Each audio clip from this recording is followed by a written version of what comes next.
cierre de campaña. Y ahora vamos a conversar con la candidata a la vicepresidencia de la República por el partido del señor George Forsyth, que como sabemos en este momento está postrado en cama por culpa de este virus del que parece no librarse nadie, el coronavirus. Así que la señora Arévalo ha sido la encargada de ser la vocera en esta última semana crucial. Patricia, ¿cómo está? Gracias por acompañarnos esta tarde. Un gusto estar acá. Gracias. Bueno, primero creo que lo caballeroso y lo lógico. ¿Cómo sigue el candidato Forsyth? Mira, está recuperándose.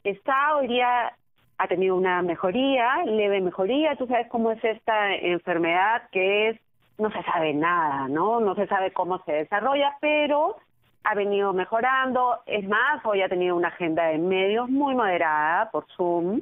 Ayer, por ejemplo, que tuvo en la mañana una entrevista, terminó tosiendo toda la mañana, le fue pésimo, pero hoy día ya muchísimo mejor y creo que va en franca recuperación. Sí. Qué bueno, pero hay que cuidarse, ¿no es cierto? Todos nos tenemos que cuidar. Y hay que decirlo, no es que los candidatos se hayan querido enfermar, su labor ha sido complicada, han tenido que viajar y se han estado exponiendo. Cuéntenos, señora Arévalo, ¿cuál es el sentimiento, el ánimo en este cierre de campaña? ¿Cómo lo han sentido?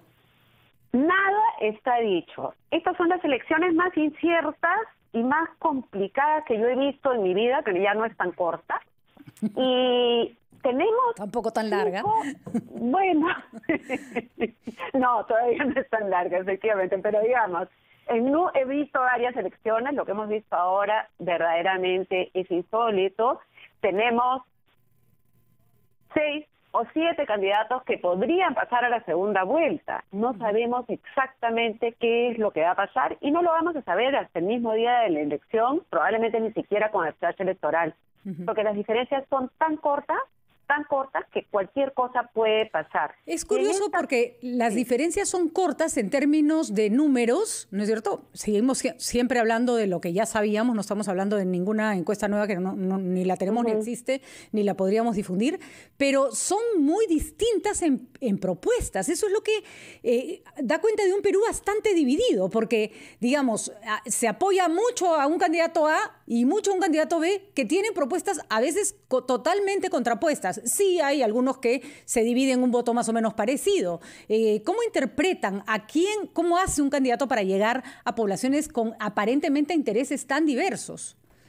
Bueno, ese es el gran reto y es la gran dificultad que ha habido en estas elecciones. Yo creo que estos 5 años han sido unos años terribles para el Perú, con muy poca institucionalidad, con 4 presidentes, en fin, y eso ha calado mucho en el ánimo de los peruanos, en el sentido de que todos desconfían. O sea, el ánimo es de gran desconfianza. La gente, con razón además, desconfía de los políticos y no cree mucho en lo que los políticos o la política puede ofrecer.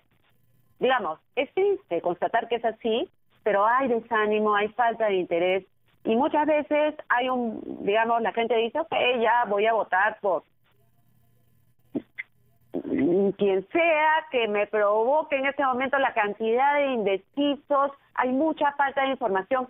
El hecho de haber hecho la campaña, de haber sido una campaña tan anómala, donde la campaña territorial ha estado tan restringida, todo eso ha creado en el votante un ánimo, creo, de mucha duda, y me parece que va un poco por ahí lo que tú estás preguntando, es decir, ¿por qué hay estas propuestas tan disímiles y están todas tan repartidas, ¿no? Así es. Ahora, ¿considera que más allá de las particularidades, esta ha sido una campaña limpia? ¿Esta ha sido una campaña en la que se respetó lo que los candidatos se comprometieron en el pacto ético? Y se lo digo porque me parece que ha habido más bulla que propuestas.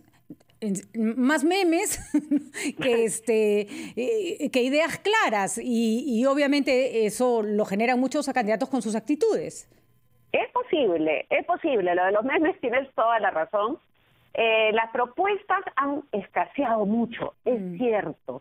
Los planes de gobierno a veces han sido planes absurdos y planes ridículos de 1 página, de 8 páginas. Y lo hemos visto en candidatos que están punteros, ¿no? Entonces, la campaña se ha basado mucho en imagen, en preconceptos, porque muchas veces incluso no importa lo que diga el candidato. Lo hemos visto en los casos extremos, ¿no? Hemos visto una candidatura de extrema derecha en la que uno pensaba, pero están diciendo las barbaridades más inimaginables, como que las mujeres somos menos inteligentes que los hombres, o ir contra un enfoque de género completamente razonable. Y sin embargo a la gente no le hacía media. Insultar periodistas, hemos visto insultos, pero muy fuertes y muy mujeres, feos, ¿no? Principalmente a mujeres. Así es. Aquí nuestra solidaridad con las periodistas a las que el señor López Aliaga ha insultado, con Mónica Delta, Rosa María Palacios y Juliana Oxenford últimamente, ¿no? Así sí, que... no, además insultos de calibre muy grueso, sí, muy fuerte. Entonces, claro, así no se puede hablar de una campaña limpia. Si uno va a insultar al periodista que no le hace la entrevista como quieren que se la haga, es más, ese mismo candidato incluso también tuvo un roce con Milagros Leiva, que está en Willax y que supuestamente más bien está claro, es un candidato que ayudando. Claro, es un candidato donde ahí se tendría que haber sentido cómodo. Vamos a ir a una pausa, señora Arévalo, y seguimos con la entrevista.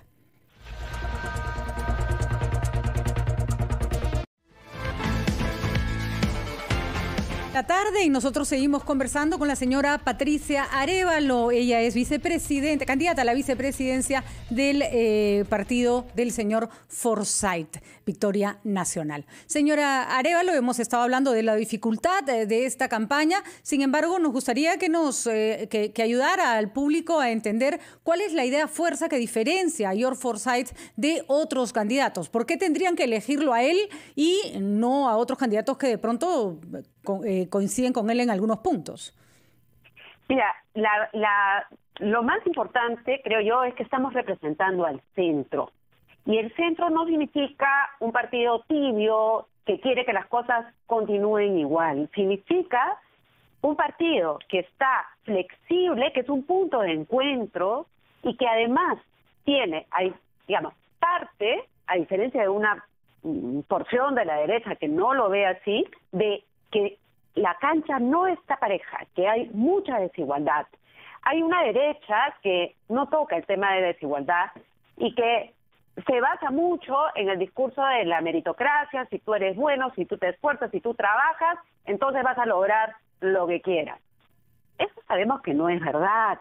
Yo no tengo ningún derecho de compararme, por ejemplo, con una mujer que ha nacido en las alturas de Huancavelica y que ha tenido enormes dificultades de educación. O sea, la cancha no está pareja, eso tenemos que reconocerlo, y lo reconocemos. Y por otro lado, digamos, desde la izquierda, si bien sí se reconoce la desigualdad y la falta de oportunidades, muchas veces no hay la capacidad de crear riqueza.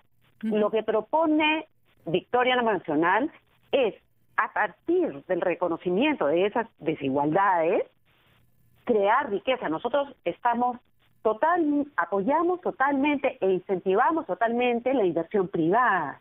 Queremos que el Perú crezca y reconocemos la importancia de la inversión privada, pero también de la inversión pública. El Estado le ha fallado al Perú.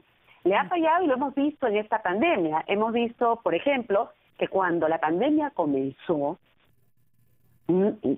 apenas llegábamos a 100 camas UCI en todo el sistema de salud pública, lo cual es insólito. Hoy día estamos sobre las 2.300 más o menos. O sea, hemos dado un salto, pero ante la barbaridad del abandono del Estado del sector salud.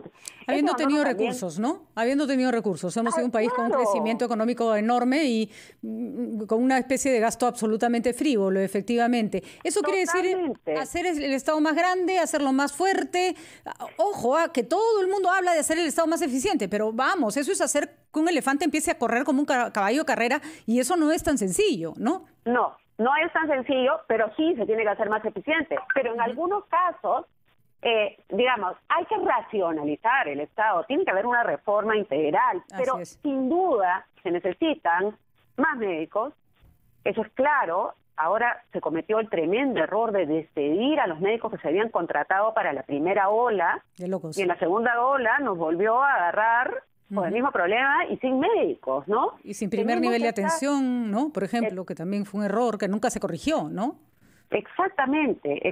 Tenemos muchas muertes y problemas de salud que no tienen que ver con el COVID, por esa por ese cierre del nivel primario de atención que es tan importante. Dos preguntas, señora Arévalo, para ir cerrando la entrevista que me parecen importantes. ¿Se equivocó el candidato Forsyth en el debate al plantearles una pregunta sobre seguridad ciudadana a las únicas 2 mujeres que participan en esta elección, que por cierto respondieron pata en alto? No era como decirles a las mujeres, ustedes no pueden salir a la calle con un chaleco antibalas, los hombrecitos sí podemos.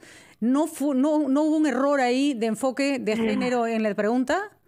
Mira, yo no lo había visto de esa manera. Me estás planteando algo que me está dando que pensar, ¿no? Pero yo no creo que esa haya sido la intención en absoluto. Simplemente tanto Diego como Verónica eran sus rivales políticas. Mira, tanto no creo que no lo había ni siquiera pensado. Y yo soy súper alerta para pescar cuestiones de género. Pero hay que reconocer que se nos escapan también, ¿no? Sí, se nos puede escapar, pero no creo que haya sido esa la intención. No, el problema es que no son, hay que reconocer que el problema del machismo es que a veces está tan arraigado que no son intencionales los micromachismos, pero en fin, tal vez sea un tema para reflexionarlo. Y por último, la han tildado usted de haber estado demasiado entusiasta, porque usted no recibió ningún cargo público en esa época, con el gobierno del señor Vizcarra, que siempre fue muy en sus tweets como de una persona que lo apoyaba y que incentivaba el reconocimiento a su gobierno. ¿Qué piensa del señor Vizcarra el día de hoy?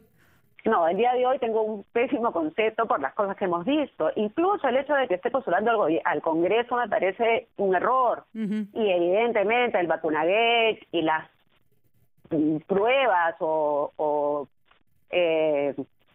indicios de corrupción que hemos visto, ¿no? Pero una cosa es ahora y otra cosa es en un momento en que no sabíamos nada de eso, digamos.